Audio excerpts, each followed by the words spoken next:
महिला समुद्रात उतरली आणि पाण्याचा अंदाज न आल्यानं आत ओढली गेली.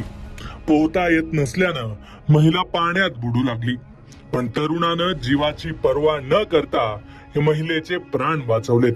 मंगळवारी सकाळी 7 वाजेची वेळ होती. रत्नागिरी जवळच्या भगवती बंदराजवळ एक महिला समुद्री कालवे म्हणजेच ऑयस्टर काढण्यासाठी समुद्राजवळ आलेली होती. पाण्याच्या खोलीचा अंदाज न आल्यामुळं ही महिला समुद्राच्या पाण्यात ओढली गेली. काही सेकंदातच ही महिला जवळपास 200 मीटर आत गेली. पोहता येत नसल्यानं महिला पाण्यात बुडत होती. हे पाहून आजूबाजूच्या लोकांनी आरडाओरडा सुरू केला. मात्र कुणाचीही तिला वाचवण्यासाठी पाण्यात उतरण्याची हिंमत होत नव्हती.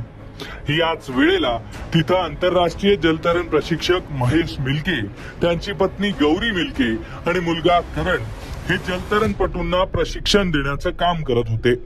आरडाओरडा ऐकून त्यांना ही घटना कळली. महिला बुडत असल्याचं कळताच मिल्के यांचं कुटुंब घटनास्थळाजवळ आलं.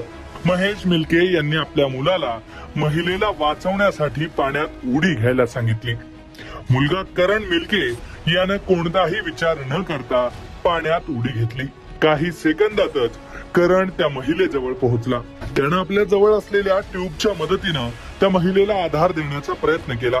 पण महिला घाबरलेली, थकलेली असल्यानं तिला ट्यूबच्या मदतीनंही पोहता आलं नाही. त्यामुळे लगेचच दुसऱ्या बाजूनं या महिलेसाठी बोट पाठवण्यात आली. अखेर बोटीच्या मदतीनं त्या महिलेला किनाऱ्यावर आणण्यात आलं.